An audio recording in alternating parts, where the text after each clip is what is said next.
The universe had never been kind to humanity. From the moment we first looked to the stars, we found ourselves gazing into the maw of cosmic indifference. But it was when we finally reached for those stars that we discovered something far worse than indifference. Hostility. Commander James Riker stood before the holographic display, his weathered face illuminated by the cold blue light of tactical projections. 67 years old, with a career that spanned more wars than he cared to count, Riker had become the face of humanity's desperate struggle against the Xylix. "Status report," he said, his voice rough like gravel. Dr. Eris Thorne adjusted her glasses, her fingers dancing across the console. "The Xylix fleet has entered the Cygnus sector. Estimated time to reach our outer colonies, 7 standard days." Riker's jaw tightened. "And the weapon?" Thorne hesitated, a flicker of something doubt, fear crossing her features before being replaced by her usual clinical detachment. "Final diagnostics complete. The device is ready." The device. That's what they called it. A weapon of unprecedented destructive capability, developed in secret laboratories across 3 star systems. A weapon born of desperation. Outside the viewport, the void of space stretched infinitely, punctuated by the distant glitter of stars. Somewhere out there, the Xylix were advancing. For 3 decades, they had pushed humanity back. Colony by colony, system by system, we had learned to fight, learned to die, but we had not learned to win. Until now. "Are we certain about their colony at Silos?" Riker asked, turning to the intelligence officer. Lieutenant Eva Rodriguez nodded sharply. "Confirmed, Commander. It's their primary hub in this quadrant. Population estimates range from 2 to 3 million. Their central command research facilities and shipyards are all located there. 3 million. The number hung in the air like a specter. Riker had commanded battles that cost fewer lives, and those had haunted him for decades. But this was different. This was war. "Has there been any response to our peace overtures?" Rodriguez's expression tightened. "Same as always, Commander. They've transmitted their standard response. Your existence is an affront to the cosmic harmony. We will not negotiate with disharmony." Disharmony. That's what they called humanity. The Xylix, a species that had evolved in a world of perfect equilibrium, saw humanity's chaotic nature, our emotions, our conflicts, our art, as a cancer in the universe. They sought to eradicate us not from malice, but from a profound sense of cosmic duty. Riker turned back to the holographic display, where the weapon's trajectory was plotted in red. "The Council has approved this?" "The vote was unanimous," Thorne said quietly. "They see no other option. No other option." The phrase echoed in the silence of the command center. Humanity had been pushed to the brink, and now they would push back with all the fury of a cornered animal. The Xylix had first made contact 28 years ago. Their ships had appeared without warning, elegant vessels that moved through space with an impossible grace. Their message had been simple. Humanity's chaotic nature threatened the balance of the cosmos, and we must be eliminated. At first we had tried diplomacy. Then we had tried to understand. Finally, we had tried to survive. Their technology had been far superior to ours. Their ships faster, their weapons more precise, their strategies more elegant. But humanity had one advantage. We were unpredictable. We fought with a desperation that the Xylix could not comprehend. We died with a rage that unsettled them. We survived with a stubbornness that frustrated them. For 3 decades we had been losing, but we had been learning. "Begin final countdown," Riker ordered, his voice steady despite the weight of what he was commanding. As the crew carried out his orders, Riker's thoughts drifted back to his childhood on Earth, to the stories his grandfather had told him about the ancient wars of humanity. How strange it was that those same patterns repeated themselves across the stars, that the same fears and hopes that had driven conflicts on Earth now drove them across galaxies. "Commander," Thorne said, interrupting his thoughts, "there's something you should see." Riker joined her at the console, where a new display showed detailed images of the Xylix colony at Silos. The images had been captured by reconnaissance drones over the past several weeks. What he saw surprised him. The colony was not the military fortress he had expected. Instead, it looked almost organic, with structures that seemed to grow from the planet's surface rather than being built upon it. Spiraling towers reached toward the sky, connected by bridges that pulsed with light. At the center of the colony was a massive structure that seemed to draw in sunlight, transforming it into energy that flowed through the colony like blood through veins. Their architecture is fascinating, her scientific curiosity momentarily overriding the grim reality of their mission. It's completely integrated with the planet's ecosystem. They don't build on worlds, they become part of them. Raker studied the images, noting the Xylith moving through the colony. Tall and slender, with elongated limbs and heads that seemed too large for their bodies, they moved with an otherworldly grace. Even through the digital display, he could sense their alienness, their profound difference from humanity. "Are they aware of our presence?" he asked. "No indications," Rodriguez replied. "Their defensive systems are minimal. They seem confident that we can't reach them." Confidence. It was a luxury Riker had not known in years. The countdown continued in the background, a steady voice marking the seconds, until humanity would unleash its most terrible weapon. Riker felt a familiar tightening in his chest, the same feeling he'd had before every battle, every sacrifice. But this was different. This was not a battle between soldiers. It was the destruction of a world. 30 seconds to launch, the tactical officer announced. Riker returned to his command position, his back straight, his face unreadable. This was the burden of command, to make impossible choices and bear the weight of them. 10 seconds. He thought of the Xylith's message about humanity's chaotic nature. They saw us as a disease, a disruption to the harmony of the universe. And in this moment, as he prepared to order the destruction of millions of beings, he couldn't help but wonder if they were right. 5 seconds. 4, 3, 2, 1. Launch. The weapon streaked through space, a silver needle against the black velvet of the cosmos. In the command center, all eyes were fixed on the holographic display as the device closed in on its target. Minutes stretched like hours, as they waited for the weapon to reach Chilois. The silence in the command center was absolute, broken only by the hum of machinery and the soft breathing of the crew. Then the display lit up. The weapon had struck. At first there was just a flash of light, so brilliant that it seemed to consume the screen. Then the shockwave expanded, consuming the colony, the planet, everything. The organic structures that had seemed so beautiful moments before disintegrated, turning to dust and ash. The weapon had worked perfectly. A collective breath was released in the command center, followed by a murmur of relief. They had done it. They had struck a blow against the Xylics that the aliens could not ignore. Riker watched the aftermath on the display, the planet below now scarred and burning. He should have felt triumph, satisfaction, something. Instead, he felt only emptiness. "Begin damage assessment," he ordered, his voice hollow.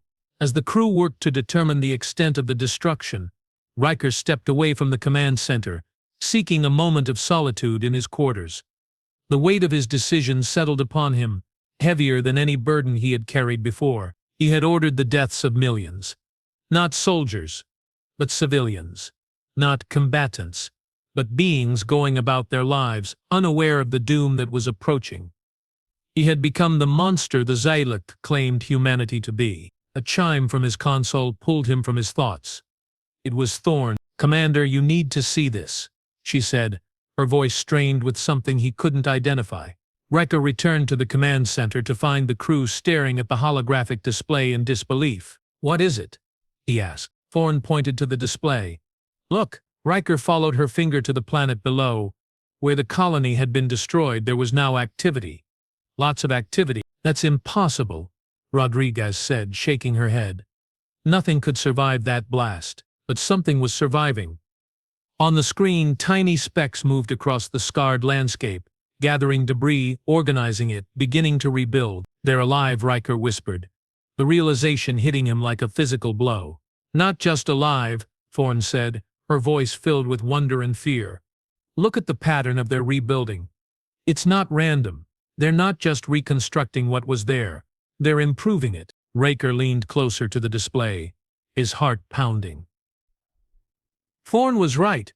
The new structures taking shape on the planet below were not identical to what had been destroyed.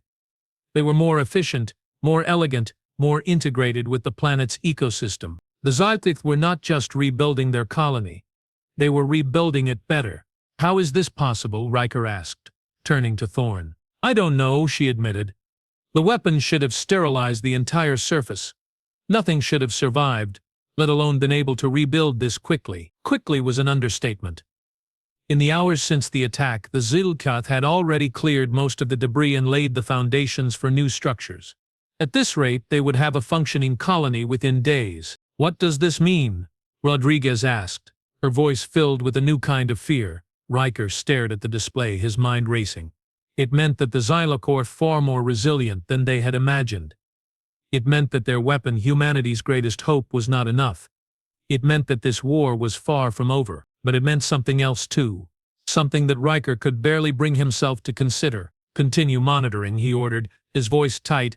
I want to know everything about what they're doing down there. As the crew returned to their tasks, Riker remained before the display, watching the impossible reconstruction unfold. The Xyloc had been attacked with the most destructive weapon humanity had ever created, and their response was not retaliation or fear. It was creation. In that moment, Riker felt a shift in his understanding of the enemy.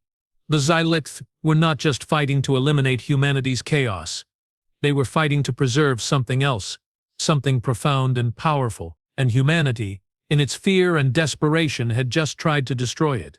As night fell on the ship, Riker remained in the command center, watching the planet below. The Xyloc worked through their night, their rebuilding continuing at an impossible pace. By morning, as the planet's sun rose over the scarred landscape, a new colony stood where the old one had been destroyed. It was better than before. Riker felt a chill run down his spine. What had humanity awakened? The reconstruction of Xylos defied every law of physics and biology that Dr. Aris Thorn held sacred. As she watched the holographic display, her scientific mind struggled to comprehend what her eyes were seeing. The energy signature is off the charts, she murmured, adjusting the sensors.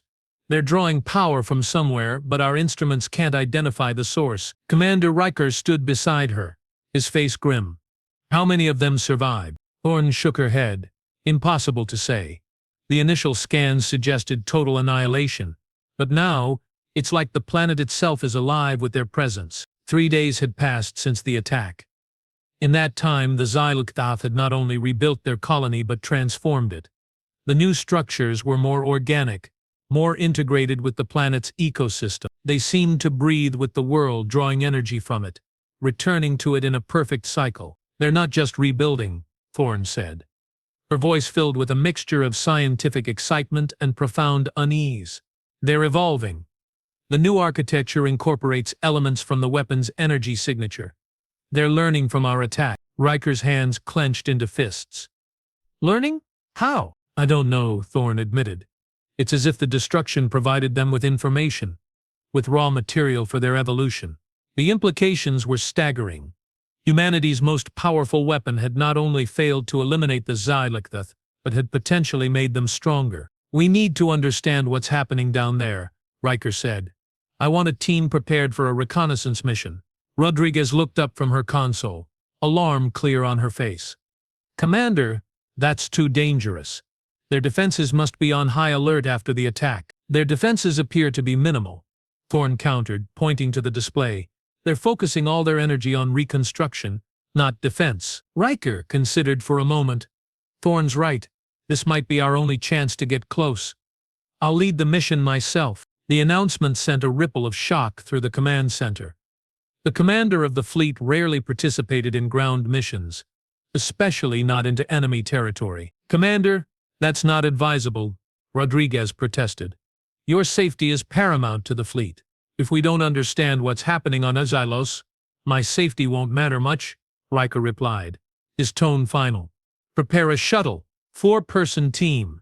You, me, Thorn and Specialist Chen. The mention of Specialist Chen drew a knowing look from Rodriguez. Chen was the fleet's xenolinguist, a man who had spent more time studying Xyloc language and culture than anyone. If anyone could make sense of what was happening on the planet, it was him. As the team prepared for the mission, the atmosphere on the ship grew tense. The destruction of the colony had been meant to turn the tide of the war to give humanity a fighting chance. Instead, it had revealed a depth to the enemy that no one had suspected. Chen met them in the shuttle bay, his slender frame already suited up for the mission. At 45, he had dedicated his entire adult life to understanding the Zorkthirth, first as an academic, then as a military consultant. "Commander," he said, nodding respectfully. "Dr. Thorne." "Chen," Riker acknowledged. "What's your assessment of the situation?" Chen adjusted his helmet, his expression thoughtful. "The Zalak have always been adaptable, but this is beyond anything we've seen. Their philosophy is based on harmony with the universe, on maintaining balance. This rapid rebuilding, it suggests a deeper understanding of cosmic principles than we've given them credit for." The shuttle lifted off from the carrier, its engines humming softly as it navigated toward the planet below. Through the viewport, Solos grew larger, its scarred surface gradually revealing details of the reconstruction. As they descended through the atmosphere, Thorne monitored the readings, her brow furrowed in concentration. "The energy patterns are incredible. It's like the entire planet is working as a single organism." The shuttle touched down in a clearing, a safe distance from the colony. As the ramp lowered, the team stepped out into an alien landscape transformed by destruction and rebirth. The air was thick with the scent of ozone and something else, something sweet and organic, like new growth after a forest fire.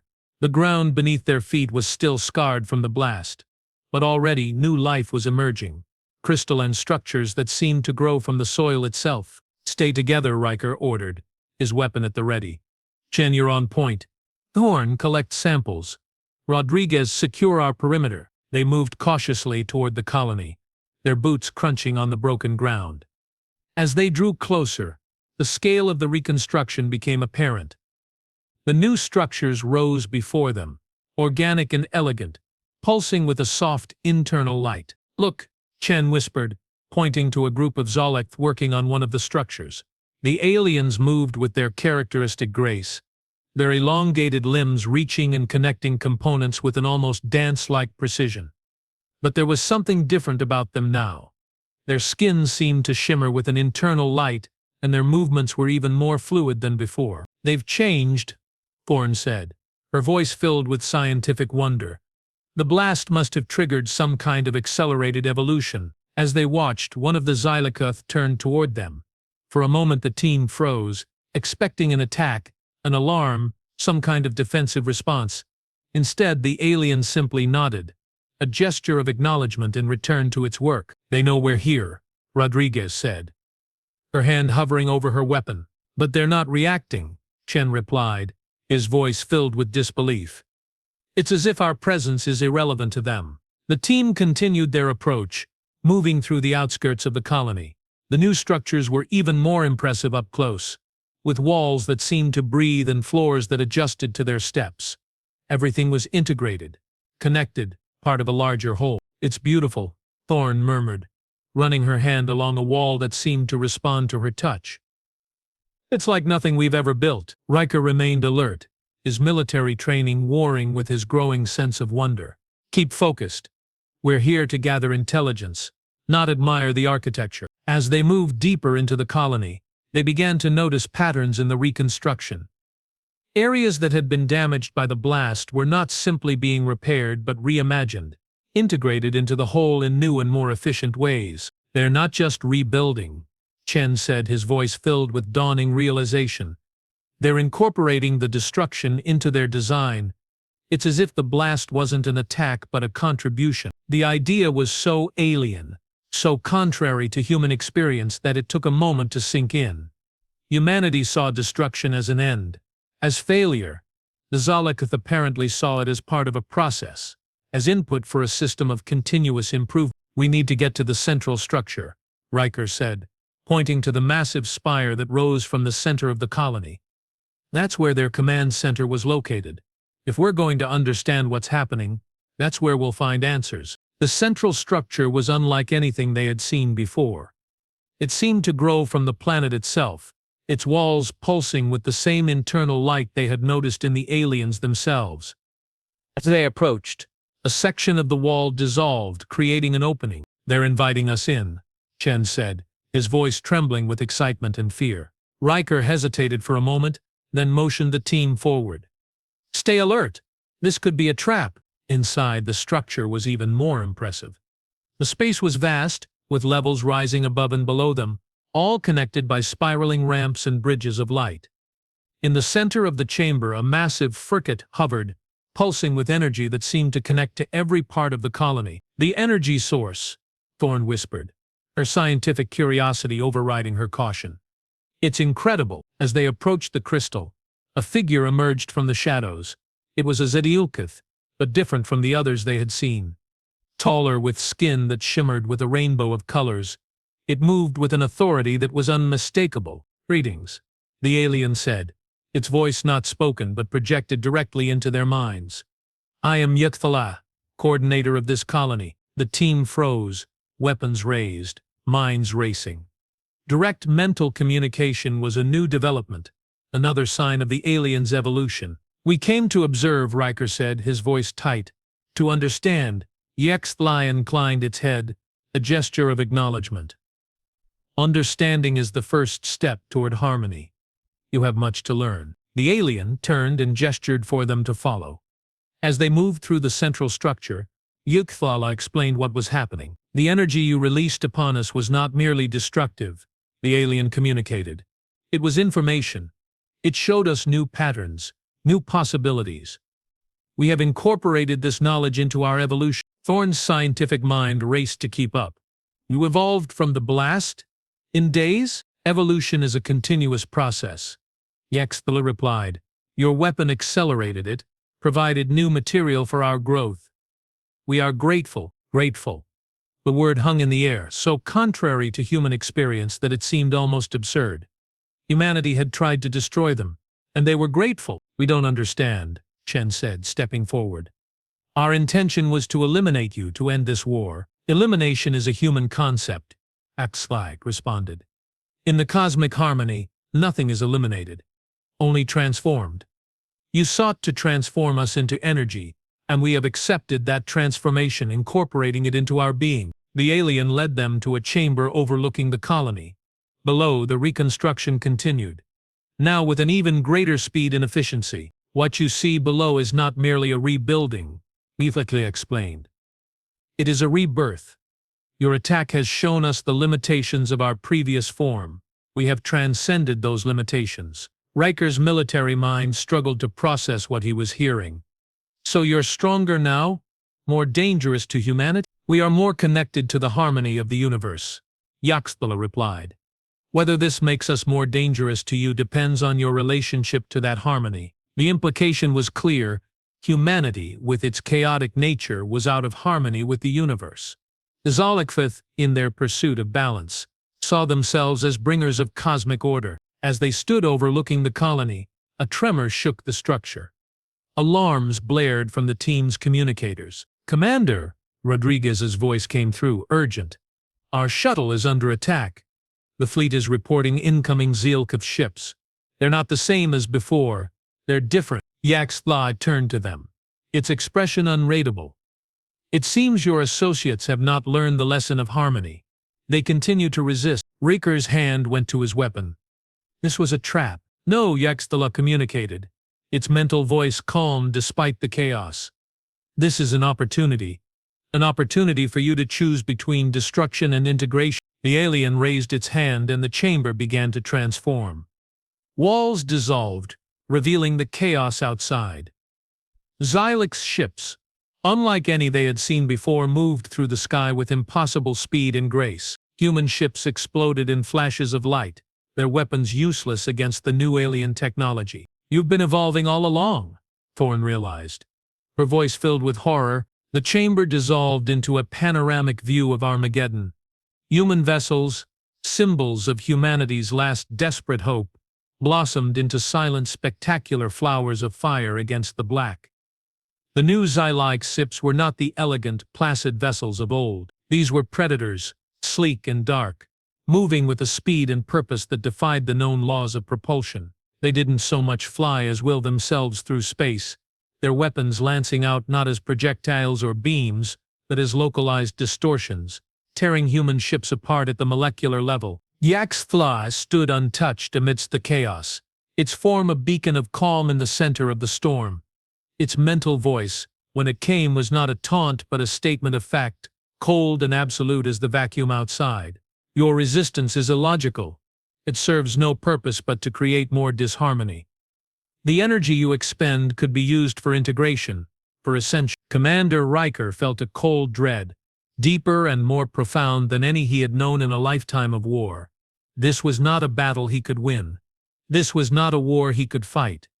He was looking at the end of his species, not with a bang but with a quiet, orderly, horrifying absorption. "We have been evolving," Thorne whispered, her face pale, her scientific mind finally connecting the dots. "Not just since the bomb, for decades. Every battle, every piece of technology we threw at them, they weren't just defeating it. They were learning from it. Our aggression has been their curriculum." Yoxtli turned its large, luminous eyes toward her. "The doctor perceives correctly. You are our greatest teachers. Your chaos, your conflict, your relentless, illogical drive to survive. It is the most potent catalyst for growth the universe has ever offered us. We sought to extinguish you, a mistake born of ignorance. Now, we seek to learn from you, to incorporate you." "Incorporate?" Rodriguez spat, her rifle held in a white-knuckled grip. "You mean destroy?" "Destruction is a wasteful concept," Oktla corrected, a hint of something akin to pity in its mental tone. "We offer eternity, a place within the harmony. Your consciousness, your memories, your very essence preserved and contributing to the whole. You will not die, you will become." The offer hung in the air, a serpent's whisper of paradise. To live forever, to be part of something greater, something perfect. It was the dream of mystics and the goal of transhumanists. But as Riker looked at the sterile, orderly perfection of the Zalek, he felt a primal revulsion. It was the promise of a gilded cage, a tomb of the spirit. Humanity was messy. We were flawed. We hated, we loved, we created breathtaking art and unspeakable horrors. We wrote symphonies and burned heretics. We were a contradiction, a screaming, chaotic, beautiful mess, and that mess, Riker realized with sudden crystal clarity, was everything. It was worth fighting for, worth dying for. "No," Riker said, his voice cutting through the hum of the collapsing world. "We'd rather be free." Yastla tilted its head, a gesture of genuine alien confusion. "Freedom from what? From pain? From death? From meaninglessness?" "Freedom from you," Riker snarled. He looked at his team, Thurfurum, her mind racing, seeing the problem from 1,000 angles at once. Chen, his face a mask of sorrow and understanding, the scholar who had finally met a subject he could not and should not translate. Rodriguez, the soldier, her body coiled, ready to fight a battle she knew they couldn't win. He saw in them the essence of humanity. The thinker, the speaker, the fighter, and he, the commander, the one who had to make the choice. "Thorne," he said, his voice low and urgent. "The crystal, that central hub. It's their brain, isn't it? Their network processor." Thorne's eyes widened as she followed his line of thought. "It's more than that. It's a quantum consciousness.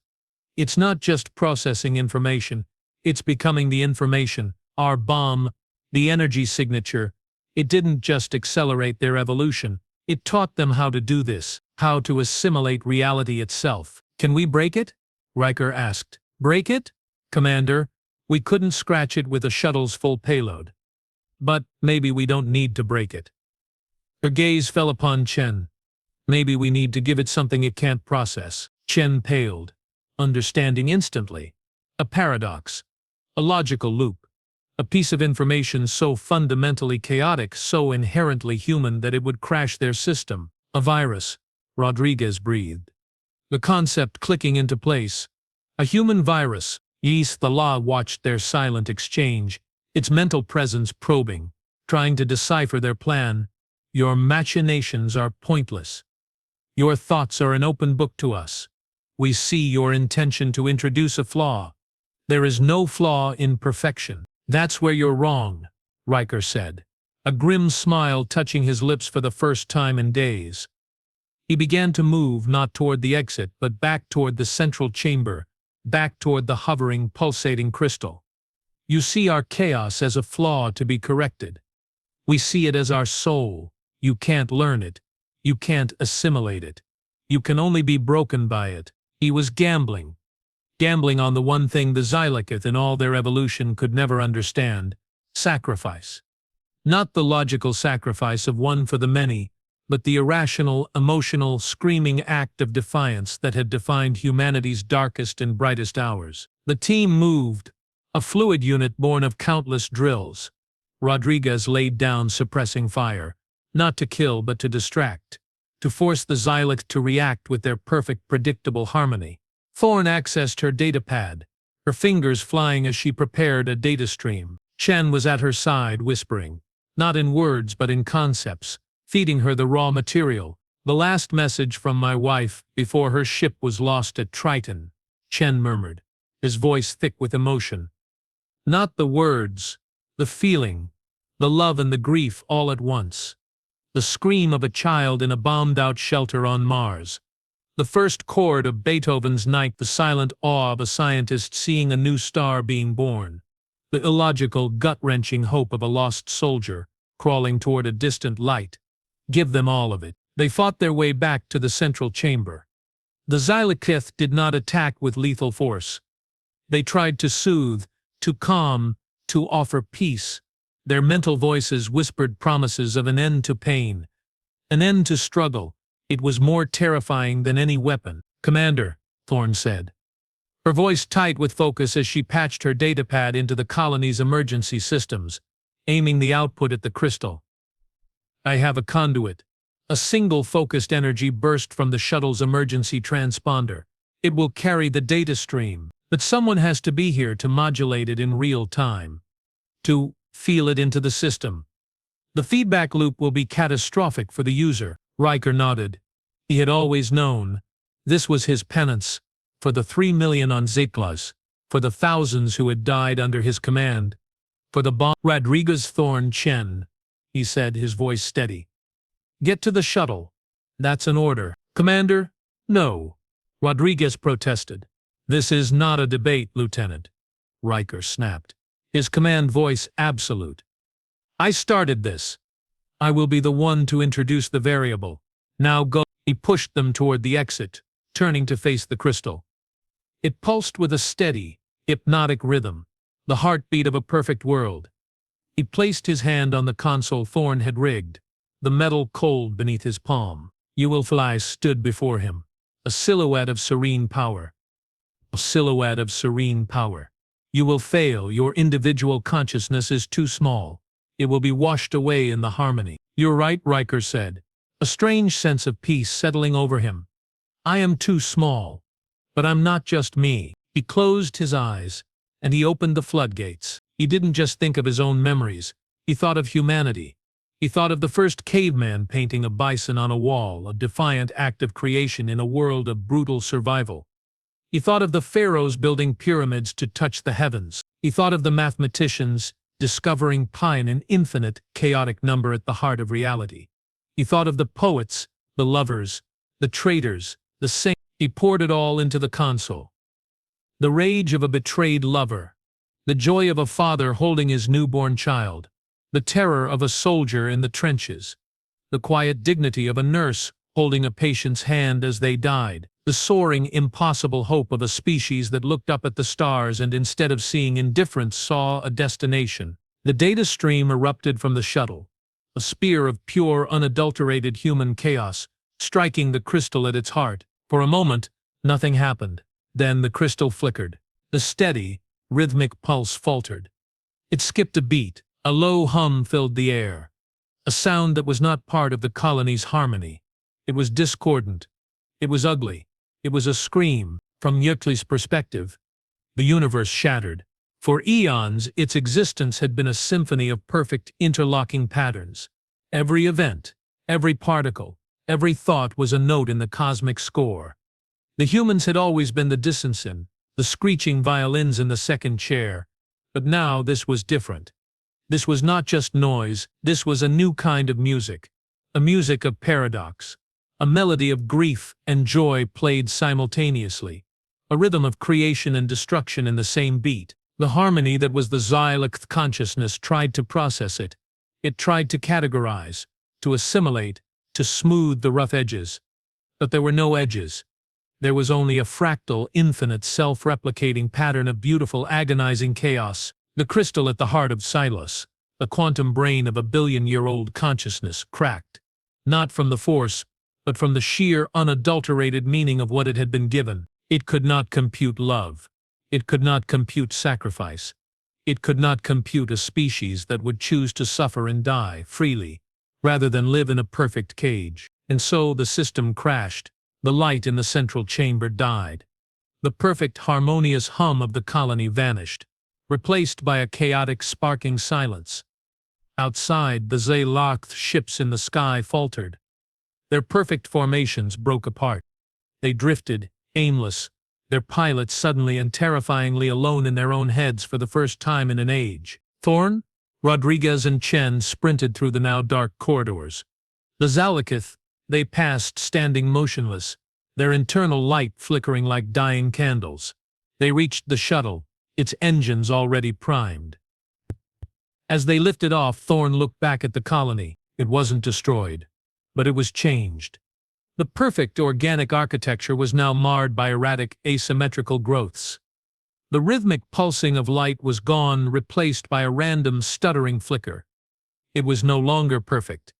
It was no longer harmonious. It was, in a word, humanized. 3 months later, aboard the last surviving carrier of the once proud human fleet, the bridge was a place of quiet contemplation.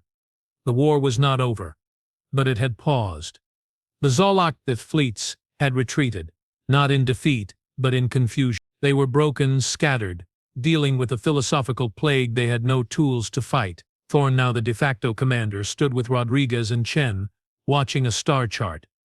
A single anomalous signal was coming from this silo system. "It's not a threat," Chen said, his fingers dancing over a translation panel.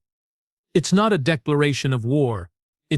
I don't know what it is." The signal resolved into a complex data packet. It wasn't a message in words. It was a mathematical equation that proved and disproved itself simultaneously. It was a sequence of musical notes that were both profoundly discordant and strangely moving. It was a work of art that was both beautiful and terrifying. Chen worked for hours trying to find a framework to understand it. Finally, he leaned back, his face pale with awe. "I think I have it," he whispered. "It's not a statement, it's a question." Rodriguez looked at him. "A question?" "Yes," Chen said, his voice filled with the weight of a new, terrifying and exhilarating reality.